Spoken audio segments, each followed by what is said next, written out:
bu nekkee électeur parce que pour ñu tabb la donc il est éligible maintenant l'autre hypothèse nag mooy yoole bi ma doon wax maanaam ab mandataire beneen liste am na sañ-sañ sur la base des informations yi mu am nga xam ko keneen xam ko ñu ne Barthélémy Dias mi kat dañ ko condamné woon bi ñu ko condamné il a perdu ses droits civils et politiques nga bind conseil constitutionnel ne la yéen kat conseil constitutionnel ginnaaw yéenay xool ñan lañ war a fal ndax ils sont éligibles ou pas ñun dañoo jàpp ni kii il n'est pas éligible parce qu'il a été condamné par conséquent conseil constitutionnel kaay nga àtte léegi nag conseil constitutionnel moo yor cëggal guyam moom moo ciy àtte léegi nag il faut ñu xaar àtte conseil constitutionnel pour xam ndax Barthélémy Dias day bokk ci élection yi wala du ci bokk mais en tout cas man ce que je souhaite na bokk ci élection yi parce que ça permettra ñu am une lisibilité politique su boobaa ku nekk xam sa morom lu muy peese. ku nekk xam sa morom fan nga jëm.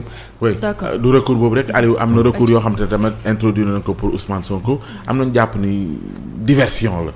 wéeruwul ci dara même perception nga ci am. oui je crois que ñoom ñëpp ils font li ñu mën pour mën a d'abord exister politiquement ñu leen di dégg benn ñaareel bi mooy. pour effectivement tenter leur chance éventuellement pour xam lan la luñ genre damay kii rek lu ma am jël. waaw xam nga nu ñu koy waxatee encore donc voilà maintenant voilà ñu noonu daal mais affaire Barthélémy Dias moom dafa ma xam parce que finalement on attend de voir un peu ce qui va se passer là. xam nga on émet des hypothèses ici. parce que Barthélémy Dias comme je vous dis même bu fekkoon bokkatu ci sax même bu dee bokkatu ci ñëpp xam nañ ni ci sàmm kii. sàmm sa kàddu la bokk. Ousmane Sonko bokkul woon élection présidentielle mais gis ngeen am na ci doole quand même. oui mais li Cheikh ma doon wax sànq ñu ngi jëm ci ay duel même bu fekkee ñii woote nañ ñooy borom Dakar ñee na titre foncier ca Fouta yaa ngi dégg yu mel noonu est-ce que jàpp nga ni définitivement ci élection jëm dina seele nag sooru ku ci nekk la ngay woote woo bien que nag am na lu jotoon feeñ ci présidentielle en tant que maire de Dakar sa turam rek dina wane ndax moom mooy maire mooy borom Dakar wala du borom Dakar mu bokk même bu bokkoon sax départemental. wala mu bañ ko bokk c'est pareil. am na ñoo xam ne ñi ngi tey jii nii je reste persuadé que Guy Marius Sagna Ousmane Sonko dina ko jàppale ci bari alors que mi ngi nekk départemental gagné Ziguinchor taxul Guy Marius Sagna nekk borom Ziguinchor ki gën a jekk ci borom Ziguinchor xam ngeen ne Ousmane Sonko la. c'est une évidence et pourtant Guy Marius Sagna mooy tête de liste départementale donc c'est pas parce que da nga nekk tête de liste départementale nga gagné ko rek Guy Marius Sagna tey bu gagné départemental est-ce que moom mooy dëgg-dëgg borom Ziguinchor. oui mais bu ñu la toppee ci sa logique da nga bëgg wax ne même Dakar bu ko Abbas Fall gagné it. moom tekkiwul ni moom mooy borom Dakar. mais c'est évident.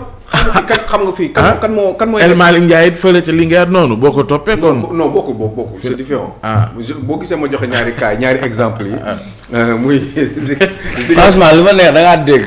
xam naa li nga dëkk Pikine fan yi moom moo tax. luy différence bi Aliou.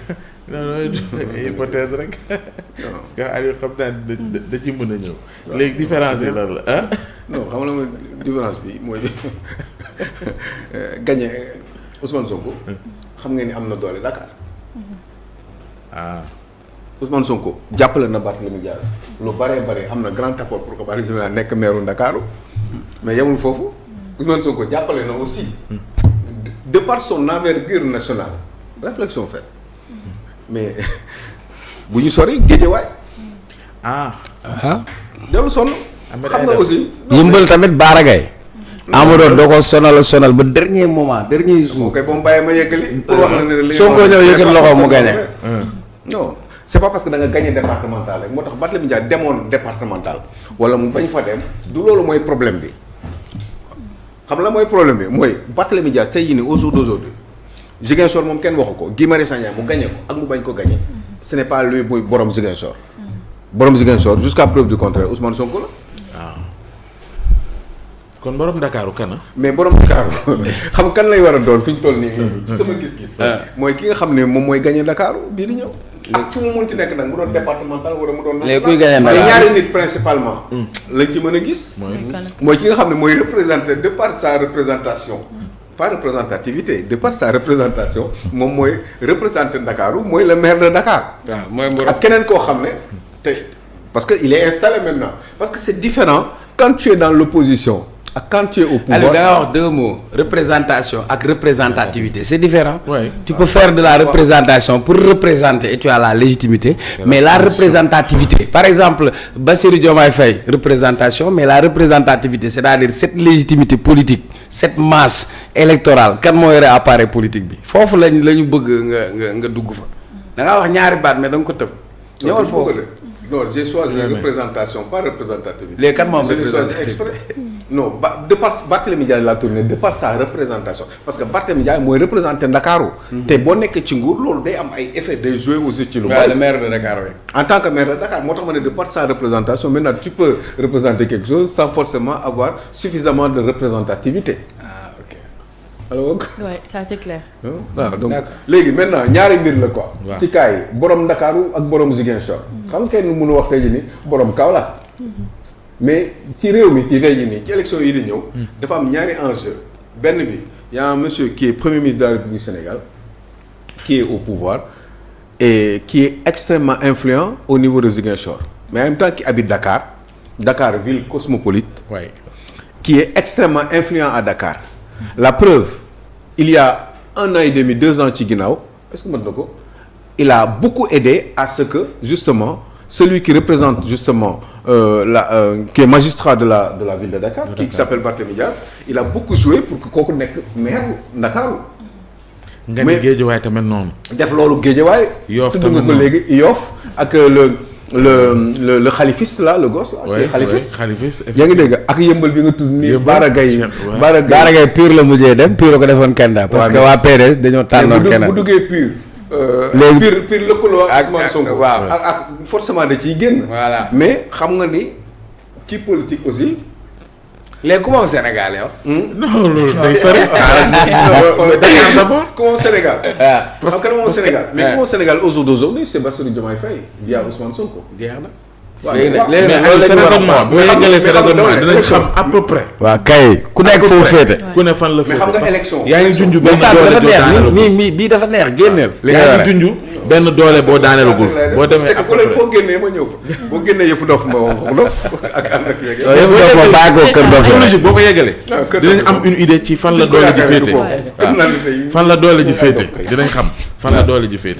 ah mon père kër Nante est-ce que ay dof waaw kër ay la. bàyyil diversion yooyu ñëwal ci yi ngay wax yi enjeu yi nii élection yi. tu sais que tu es bien quand tu veux. yow yow loo def yaa ko tey doxalal. non dëgg la loolu moom dëgg la. suñ toog moom. c'est-à-dire yow bu ñu la déggee Aliou suñ la déggee su fekkee man dégg naa li nga bëgg wax da nga bëgg wax ni am na élection yu Ousmane Sonko bokk. jàppale ay ñoñom ba ñooñu ñu am doole ba fi ñu nekk tey am na ci benn quota. waaw mais Jami Sané bu Et nekkee que- maire kan moo tax. oui te wax nga ko Ziguinchor wax nga ko Dakar Jami wax nga Sané ko Yoff wax nga waroon góor Go Faye. Go Faye bi Jamil nga Sané Barthélémy Dias Faye grand ñoom ñëpp am non Jami Sané waru woon ñoom ñëpp waru woon dóor. même ki nekk Oui. Kër Massar Kafter. mais ñoom kii ah Bilal. mais c'est normal. Bilal, c'est Bilal, normal Bilal. parce que man jour élection bi sama koñ gars yi di jubilé wooy Yewwi Askan gagné na mais gannaaw kan mooy maire bi mais parce que xamul maire bi lu mu xam mooy Yewwi Askan Yewwi bi Askan parce Wi. que c'est Sonko fal Mais la gis maire nga loolu. non loolu sax garaawatul loolu du exploit loolu ci histoire président ci histoire idée politique loolu ñaari mbir ni ñu ciy jàpp. dëgg mooy qu'on aille voir Hitler quand il est arrivé au pouvoir en 33 nan la def ba déclencher affaire yi dans les langues. waaw yow Sonko mooy Hitler loolu nga bëgg a wax. bon yaa ngi may dugal ci lu ma waxul rek yaa ngi may provoquer quoi après bon dañuy dem Hitler ak le Front National aussi à un moment donné nu mu récupérer région yi en France à un moment donné même département yi boobu départementalisation xamoon aussi. donc c'est une révolution politique. non mais benn période la woon mais après loolu jàll na.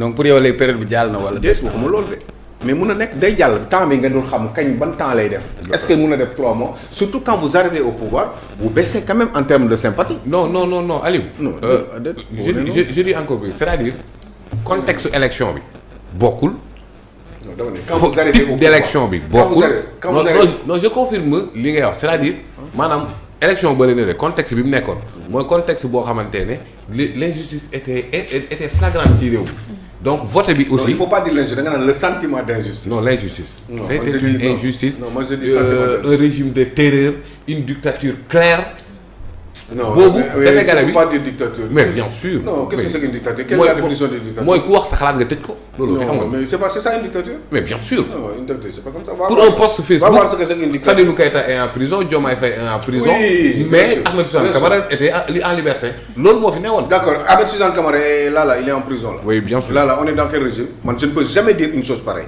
Qui parce ça? que Ahmed Suzanne dañ ko tëj. Ahmed Suzanne Camara tey li mu def noonu du infraction. non mais attends mais Ousmane Sonko yu mu bare woon yu mu waxoon est-ce que infraction la wala déet. Bassirou Diomaye Faye qui est aujourd'hui président de la République qui traite magistrat ak président dëmm dañ koy fees loolu lu yoon mën a nangul wala déet tey loolu nga wax ko Bassirou Diomaye Faye est-ce que man même impression bi laay am waaw wala déet man. léegi en tant que président parce que Bassirou c'est pas important. déséquilibre bi maanaam. ki def ñetti emoji ñu tëj ko moom tamit. non dama ne exemple. non je te dis tey jii nii Bougane def na loolu te muy en liberté. non Bougane deful dara di Bougane lan lépp. ce qu'il a dit. waaw lan la wax il a diffusé d'énormes fausses nouvelles. mais lan la wax.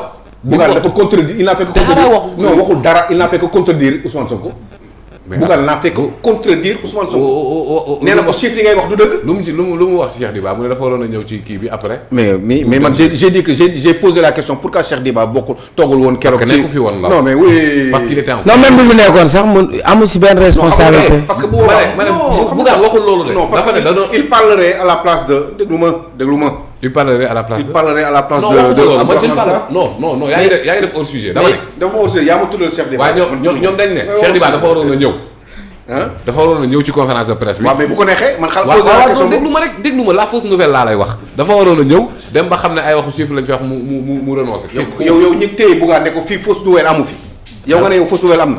kan mooy fausse nouvelle ñu ko bàyyi waxuñ loolu de. lan lay wax. dañ ne ko c'est pas opportun de te poursuivre le procureur c'est le